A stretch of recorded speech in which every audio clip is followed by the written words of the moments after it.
ఓం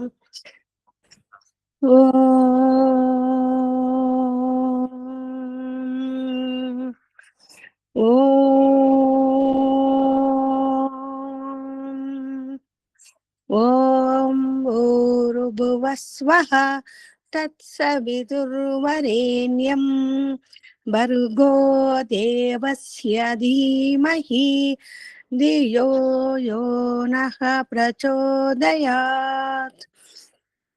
ఓం అసతో మా సద్గమయ తమసో మా జ్యోతిర్గమయ మృత్యోర్మా అమృతం గమయ. ఓం సహనావతు సహనౌ భునక్తు సహ వీర్యం కరవావహై తేజస్వినావధీతమస్తు మా విద్విషావహై. ఓం శాంతి శాంతి శాంతి. నమస్తే అమ్మ, అందరికీ నమస్తే అమ్మ. నూతన సంవత్సర శుభాకాంక్షలు. నిన్న మిస్ అయినా ఇప్పుడు చెప్తుంది. అందరికీ నమస్తే. మనము బ్రహ్మ దర్శనం, నిజంగా చెప్పాలంటే వేదాంత దర్శనము అంటేనే బ్రహ్మను దర్శింపచేయుట. సాంఖ్యయోగముల యందు ప్రకృతి దాని యొక్క వివేకాత్మకమైన దృష్టిని ఋషులు మన ముందు పెట్టారు. అనగా జీవుడు ఉపయోగించుకుంటున్నటువంటి సాధనాలు అవి ఎట్టివనా, అందులో ఎంతటి శాశ్వత సత్యం అంటే తత్వం ఉంది, ఏది అశాశ్వతమైనవి అని మనకు చాలా లోతుగా చెప్పే ప్రయత్నం చేశారు ఇక్కడ సాంఖ్య ఇంకా యోగ దర్శనాల యందు. ఇక ఇప్పుడు బ్రహ్మతత్వాన్ని చెబుతూ ఋషులు ఏందంటే ప్రతి విషయాన్ని అన్ని దృష్టికోణముల నుండి, అందరి దృష్టికోణము నుండి మనకు చెప్పే ప్రయత్నం చేస్తారు.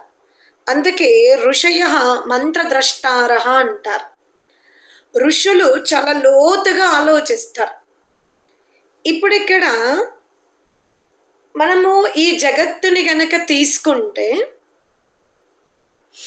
మనమేమంటున్నాము, హిరణ్య గర్భ సమవర్తతాగ్రే, ప్రళయమున సర్వజీవులు అటులనే మూల ప్రకృతి ఎవని గర్భమున ఉంది అన్నాము, పరమాత్ముని గర్భంలో ఉన్నది అని పరమాత్ముని గర్భములో కలదు అంటున్నాం.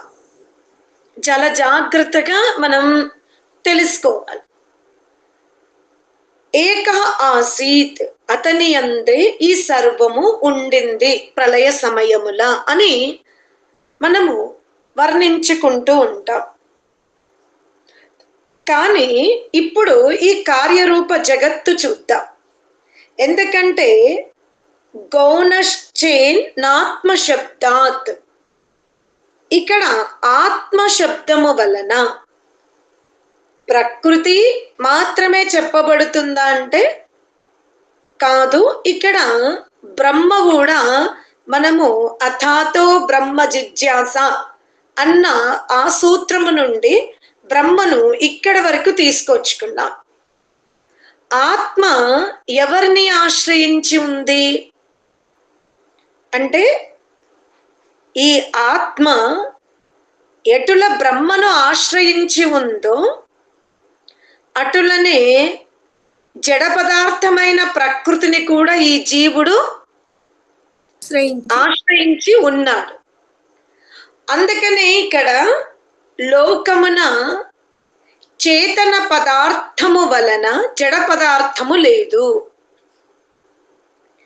లోకమున చేతన పదార్థము వలన జడ పదార్థము లేదు, జడ పదార్థము వలననే చేతనముంది అంటున్నాడు.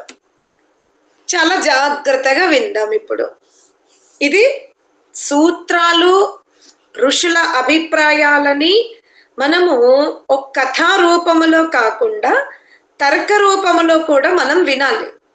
చర్చించుకోవాలి, మననం చెయ్యాలి. ఇప్పుడు ఉదాహరణకి మనము ట్రైన్ లో కూర్చున్నాం. ట్రైన్ జడమా చేతనమా? జడము. జడం. ఆ ట్రైన్ కు ఆధారమైనటువంటి పట్టాలు అవి కూడా జడమే. అది కూడా జడమే. పట్టాలను దేని మీద మనం ఫిక్స్ చేసి పెట్టినమో అది కూడా జడమే. జడమే. అందుకే ఏమంటున్నాడు, ఇలా మీరు ప్రతిదీ తీసుకోండి, వాహనాలు తీసుకోండి, లేదా ఇప్పుడు జలం తీసుకుందాం, లేదా మనం కట్టుకునే భవనాలు తీసుకుందాం. మనం భవనం లోపల ఉంటున్నాం. భవనం ఏంటి? జడమా చేతనమా? జడ పదార్థం. జడం. జడం. భవనం ఎక్కడ నిర్మాణం జరిగింది? జడ పదార్థం మీదనే జరిగింది నిర్మాణం. జరిగింది. అర్థమైందా? భవన నిర్మాణము కానీ, ట్రైన్ లాంటి వాహనాలు కానీ అన్ని కూడా జడ పదార్థమునే ఆశ్రయించి ఉన్నవి. బాగా తర్కం చేసుకోండి. ఇక్కడేమన్నాము, సర్వము బ్రహ్మ గర్భములోనే ఉంది, చైతన్య గర్భములోనే ఉంది అంటున్నాం. కానీ లోకమున మనం చూస్తే ఏంటి, ఒక ట్రైన్ ముందుకు జరగాలంటే దాని పట్టాలు జడమే, ఆ పట్టాలకు ఆధారమైనటువంటి పృథివీ కూడా జడమే. అలాగే ఇప్పుడు భవనం వర్ణించుకున్నాం. ఆ తర్వాత మనము త్రాగుతున్న నీరు తీసుకుందాం. నీరు జడమా చేతనమా? జడ పదార్థం. జడమే. జడ పదార్థం. ఆ నీరు ఎక్కడైతే ప్రవహిస్తుందో, ఆ ప్రవహించడానికి దేన్నైతే ఆధారము చేసుకుందో, ఆ ఆధారము చేసుకున్న తత్వము జడమా చేతనమా? అది కూడా జడం. అంటే కార్యరూప జగత్తున జడ పదార్థమునకు ఆధారము జడమే ఉంది, కానీ చేతనము లేదు. అర్థమైందా? ఒక యాంగిల్ నుండి, ఒక దృష్టికోణము నుండి వర్ణిస్తున్నాడు. మీరు ఏక ఏవ ఆసీత్, ఆ బ్రహ్మనే ముందుండే, బ్రహ్మనే అందరికి మీరు ఆశ్రయం అంటున్నారు. లోకమున చూడండి, జడ పదార్థములకు జడమే ఆధారముగా ఉన్నది. సరే, ఇప్పుడు కాస్త ముందుకొద్దాం. ఈ సిద్ధాంతం అర్థమైందా? జడ పదార్థమునకు జడం ఆధారం. కానీ ఇంకా కొంచెం ముందుకొద్దాం. సరే, ఒక రైలు బండిని తీసుకుంటే ఆ రైలు బండి పట్టాల మీద ఉంది, అది జడమే. పట్టాలు దేని మీద మనం ఫిక్స్ చేసుకున్నామో ఆ భూమి కూడా జడమే. కానీ ఆ రైలు బండిని ముందుకు నడిపించాలి అంటే కేవలం జడ పదార్థముతో జరుగుతుందా? అక్కడ ఎవరైనా చైతన్య పదార్థం ఉండాలా? చేతన పదార్థం ఉండాలి. మరి దాన్ని కూడా ఇంకొక వ్యక్తి ఏమంటున్నాడంటే, ఏముంది, ఎలక్ట్రిక్ తో కూడా నడుస్తుంది కదా. డ్రైవర్ అనే చైతన్య పదార్థము లేకున్నా ట్రైన్ ముందుకి నడుస్తుంది. ఇప్పుడు ఇక్కడ ఏమంటారు? ఎలక్ట్రిక్ తో నడిచినా గానీ దానికి కూడా తయారు చేయడానికి ఒక చేతన వస్తువు అనే కావాలి కదా, ఒక మనిషే కదా. నిర్మాణం చేసినప్పుడు కావాలి. ఇప్పుడు ఇక్కడ నడుస్తున్నప్పుడు దాన్ని ముందు ఆపరేట్ చేస్తేనే, దానికి సంబంధించినంత సెట్ చేస్తేనే అది నడుస్తుంది. అర్థమైందా? దాన్ని ఎక్కడ ఆగాలి, ఎంత కిలోమీటర్ల వరకు వేగముగా వెళ్ళాలి అనేది దశ దిశ ఎవరిచ్చారు ఆ ట్రైన్ కి? చైతన్యుడే. కావున మనము ఒక దృష్టికోణము నుండి చూసి జడ పదార్థములో జడ పదార్థాన్ని ఆశ్రయించి ఉన్నవి, అందులో బ్రహ్మతత్వం యొక్క గొప్పతనం ఏమిటి అంటున్నారు. కానీ అసలు ఆ పదార్థాలని ఆ విధంగా వ్యాప్తి చేసే స్వభావము, ఆ విధంగా నియంత్రించే స్వభావము జడ పదార్థమునకు ఉన్నదా? ఉంటే ఒక ట్రైన్ ఒక స్టేషన్ నుండి ఇంకో స్టేషన్ కి వెళ్ళేటప్పుడు దాని నియామకుడు అనేది ఉండకుండా ఆ ట్రైన్ వెళ్ళాలి కదా. అలా వెళ్తుందా లోకంన? వెళ్ళదు. వెళ్ళదు. ఎక్కడో ఒక దగ్గర స్టార్టింగ్ పాయింట్ నుంచి ఎండింగ్ పాయింట్ వరకు ఏంది, మనం విద్యుత్ సహాయముతోనో టెక్నాలజీ సహాయంతోనో దాన్ని ఎంత కంట్రోల్ మనమే చేస్తున్నాం. అంటే చేతన తత్వమే కంట్రోల్ చేస్తుంది. అంటే ట్రైన్ లో ప్రత్యక్షముగా నడిపించేవాడు కనబడకపోయినప్పటికీ కూడా దాన్ని నడిపిస్తుంది మాత్రం ఒక చేతన పదార్థమే. అటులనే ఈ జగత్తున ఎక్కడ చూసినా బ్రహ్మ అనే చేతన తత్వం అగుపడనంత మాత్రాన అందులో బ్రహ్మ లేదు అనడానికి వీలు లేదు. ఈ కార్యరూప జగత్తునంతా కూడా పరమాత్ముడు ఒక శాసకుడై ఏం చేస్తున్నాడు? నడిపిస్తూ ఉన్నాడు. అందుకే ముందు సూత్రంలో ఏమన్నాడు? ఈక్షతే, గమనించు. సామాన్యుడు మూల ట్రైన్ ని మూల స్టేషన్ తెలియదు అతనికి.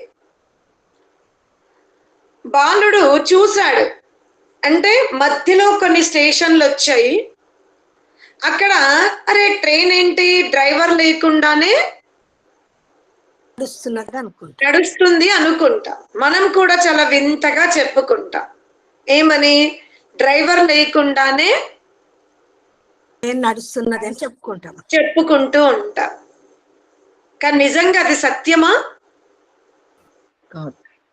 కాదు. కానీ అది సత్యమే. ఎప్పటి వరకు సత్యము?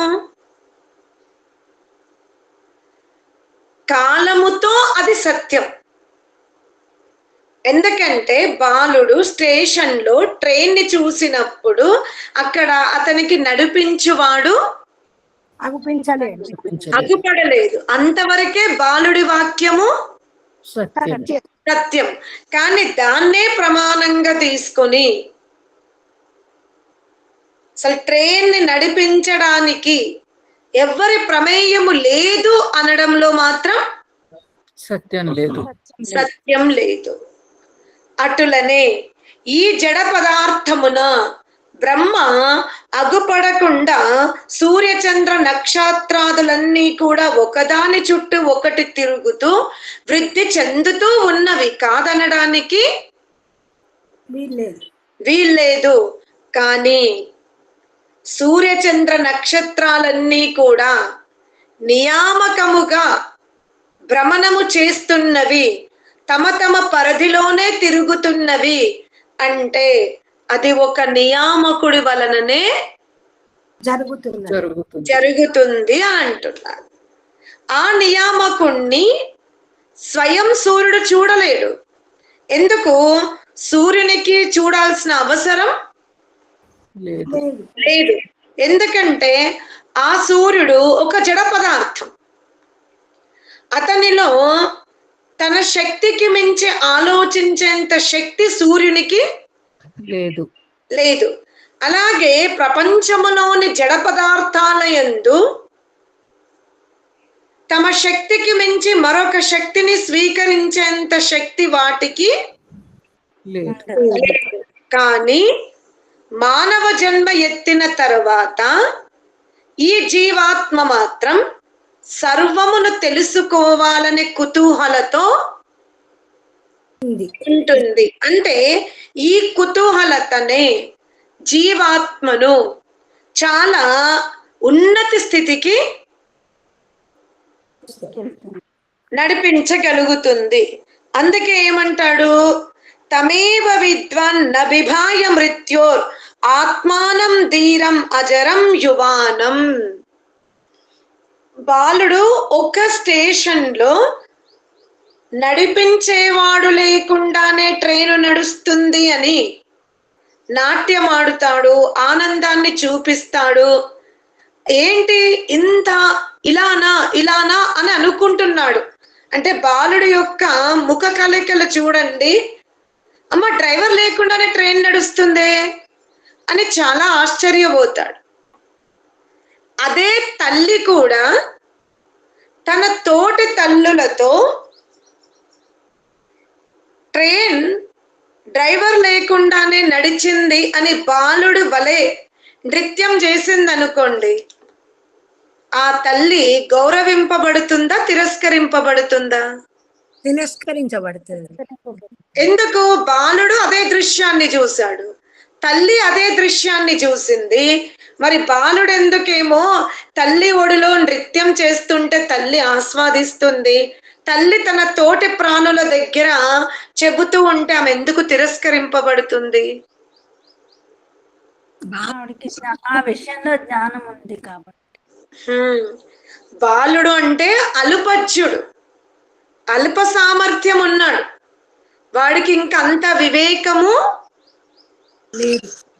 లేదు. కానీ తల్లికి ఆ అవగాహన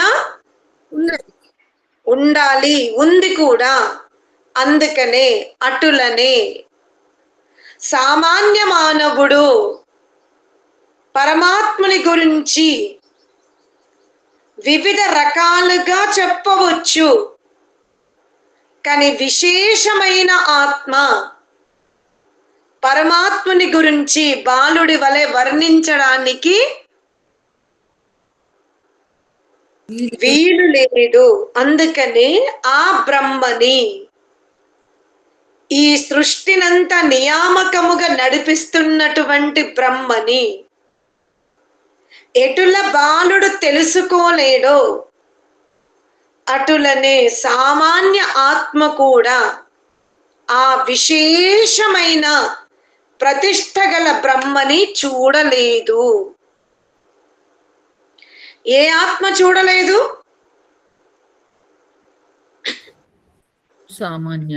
సామాన్య ఆత్మ. ఇక్కడ ఆత్మ చూడలేదు అనలేడు, ఏమని విశేషణం పెట్టాడు? సామాన్య ఆత్మ చూడలేదు అంటున్నాడు. అంటే ఆత్మ బ్రహ్మని చూడాలి అనుకుంటే ఇప్పుడు ఆత్మ సామాన్య స్థానము నుండి ఎక్కడికి ఎదగాలి? విశేషముగా ఎదగాలి. అర్థమైందా? ఆత్మలు బ్రహ్మను దర్శించుకోలేవు అనట్లేదు, ఆత్మలు బ్రహ్మను దర్శించుకోవడం లేదు అని చెప్పడం లేదు. సామాన్య ఆత్మ బ్రహ్మను దర్శించుకోదు. అందుకనే ఏ ఏ ఆత్మలైతే సామాన్య స్థితులతో ఉన్నవో ఆ ఆత్మలు ఇప్పుడు ఏం చెయ్యాలి? విశేషమైన సామర్థ్యం కోసం పురుషార్థం చెయ్యాలి అంటాడు. అర్థమైందా? అందుకనే నాయమాత్మ ప్రవచనేన లభ్య అంటాడు. ఆ బ్రహ్మ ప్రవచనాదుల ద్వారా లభించేది కాదు అంటాడు. మళ్ళీ అగ్నిర్మూర్ధ చక్షుషి చంద్ర సూర్యో. అరే నువ్వు బ్రహ్మ బ్రహ్మ అంటున్నావు, ఆ బ్రహ్మ యొక్క స్వరూపం ఏమిటి అంటే ఏం చెప్తున్నాడంటే ఆ బ్రహ్మమునకు మూర్ధ అగ్ని, పరమాత్ముని యొక్క తల అగ్ని అని చెప్తాడు. నేత్రములే సూర్య చంద్రాదులు అంటాడు, దిశలే చెవులు అంటాడు, వాక్కే వేదము అంటాడు, ప్రాణమే వాయువు అంటాడు, హృదయమే అతని విశ్వం అంటాడు, పాదములే ఆ పృథివీ. అనగా ఇంత పెద్ద స్వరూపము గల బ్రహ్మ అంటే ఎవని పాదములు పృథివియో, ఎవని చెవులు ఆకాశము, ఎవని నేత్రములు సూర్య చంద్రాదులో, ఎవని మస్తిష్కము అగ్నియో, ఇంతటి విశాల కాయగల బ్రహ్మ అంటే ఇంత పెద్ద శరీరము గల బ్రహ్మ ఎక్కడున్నాడు అంటే అంతరాత్మ అంటాడు. ఎంత ఆశ్చర్యమో చూడండి. ఇంతటి విశాలమైన శరీరము గల బ్రహ్మ ఎక్కడున్నాడు అంటే అంతరాత్మలో ఉన్నాడు. మనము ఈ వేదాంత దర్శనాన్ని ప్రారంభించుకున్న రోజు నేను దీన్ని గత క్లాస్లో నెమరవేశాను. విజయమ్మ అంటే కండ్ల, ముక్క, నోర, చెవుల, చేతుల, వస్త్రమా, జడన, లేకపోతే ఆమె ప్రత్యేకమైన వస్తువా అని అడిగారు. అప్పుడు మీరేమన్నారు?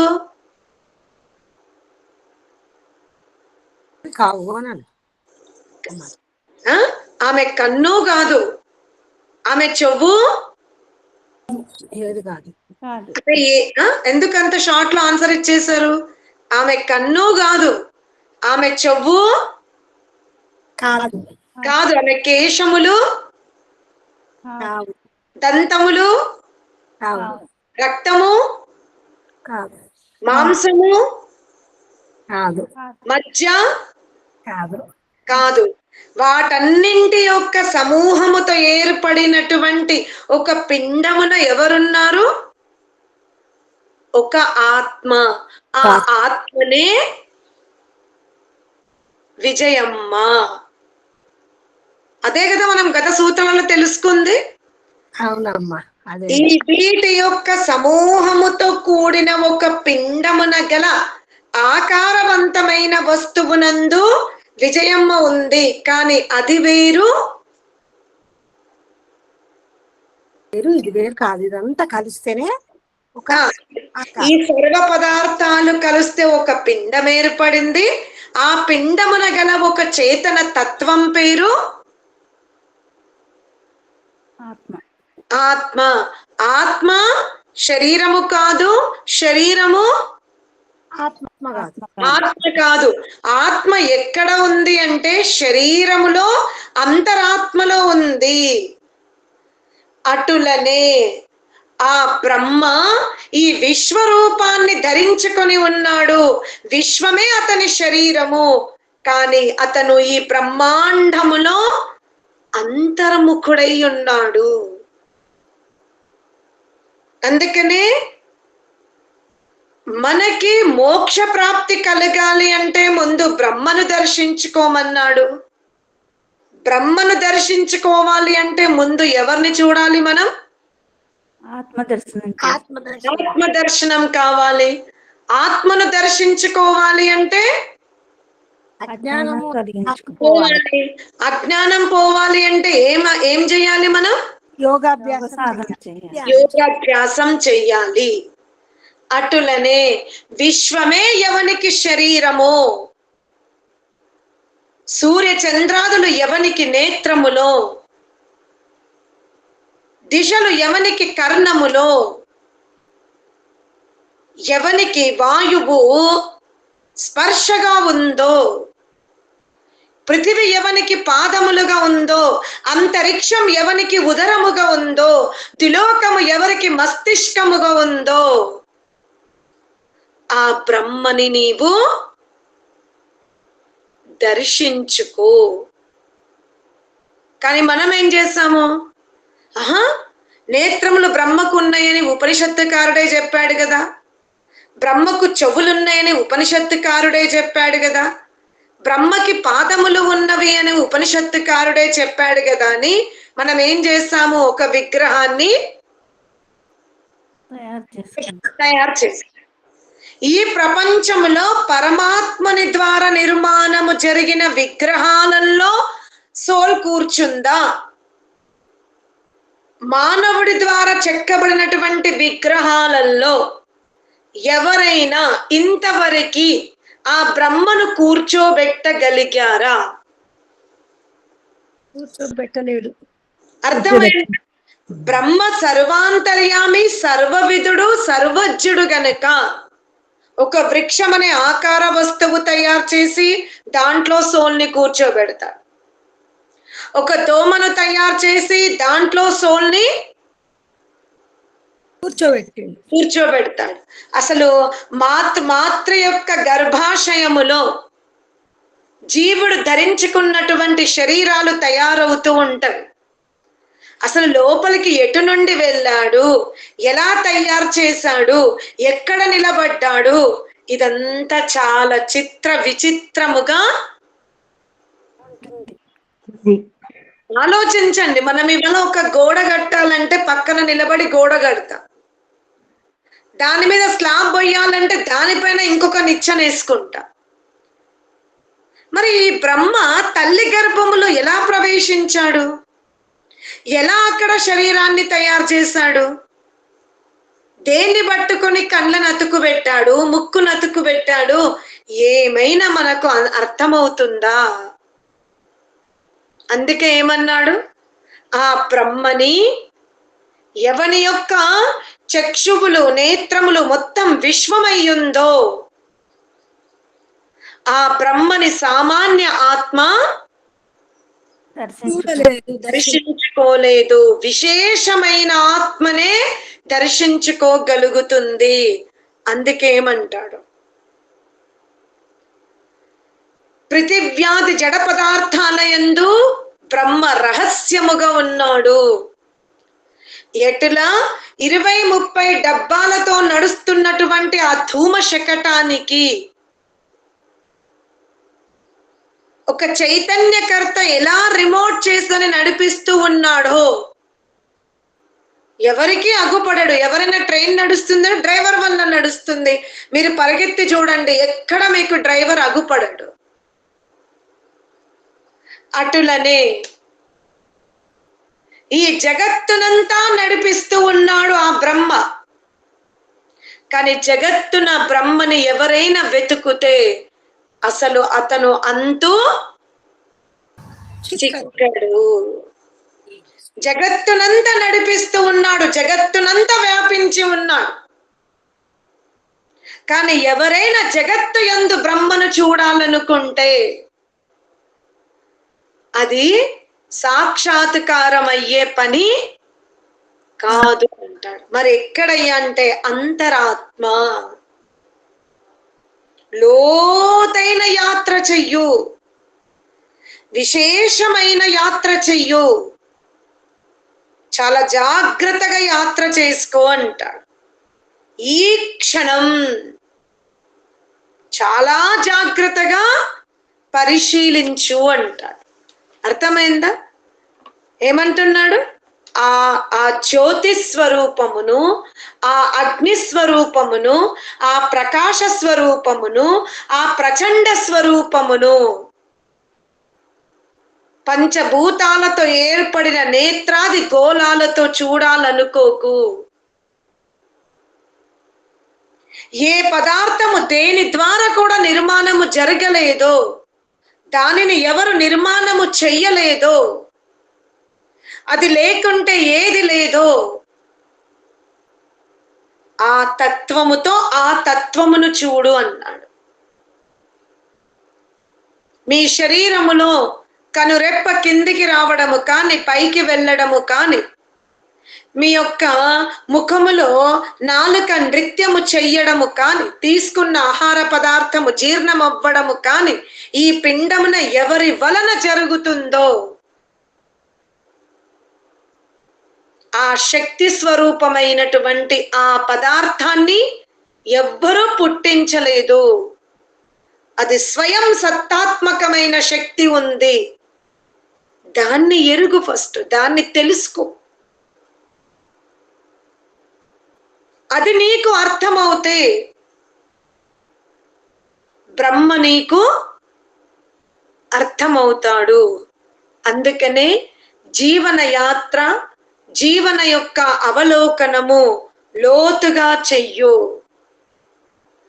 పరమాత్మునికి ఉపనిషత్తుకారుడు చెవులున్నాయి కదా, విశ్వమే ఇతని యొక్క శరీరం అన్నది కదా అని ఒక విగ్రహాన్ని ప్రతిష్టాపన చేసి వేదాది మంత్రాల ద్వారా అందు పాన ప్రతిష్ఠ చేసి, నువ్వు భ్రమలో ఉండకు, ఇతరులని భ్రమలో పెట్టకు, పరమాత్ముడనే ఒక మూర్తత్వం అంటే పరమాత్ముడనే ఒక గొప్ప వ్యక్తి ఈ మూర్తత్వ పదార్థమును తయారు చేశాడు, ఇందులో ఆత్మని కూర్చోబెట్టాడు, ఈ ఆత్మ ద్వారా ఇందుగల మస్తిష్క భాగమున ఆ బ్రహ్మను దర్శించుకో. అందుకే ఏమన్నాడు, ఎవరైతే ఆ బ్రహ్మ యొక్క కీర్తన చేస్తారో, అథర్వవేదం ఏం చెప్తుంది, యశశ్చ, ఆ బ్రహ్మ యొక్క గానం ఎవరైతే చేస్తున్నారో, ఆ బ్రహ్మ గానం చెయ్యాలంటే ఏమిటి, ఏం చెప్తున్నాడు, ఆ బ్రహ్మ యొక్క కీర్తన ఎక్కడ చేయమన్నాడు, హృదయ మందిరమున చేయమన్నాడు. ఏ జీవాత్మ అయితే బ్రహ్మ యొక్క గానము చెయ్యదో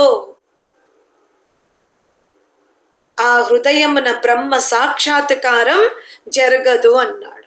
కానీ మనం ఏమర్థం తీసాం, లోకమున విగ్రహాలను ఏర్పరచుకొని ఆ విగ్రహాలకు కీర్తన చేస్తూ ఉన్నాం.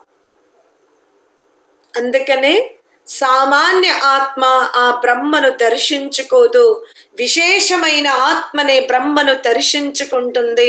అందుకనే మన చేత నిర్మాణము చేయబడిన విగ్రహములో బ్రహ్మని వెతకడము కంటే బ్రహ్మ చేత తయారు చేసిన ఈ విగ్రహములో బ్రహ్మను వెతికే ప్రయత్నం మనం చేద్దామని. ఓం శాంతి శాంతి శాంతి. సరేనా?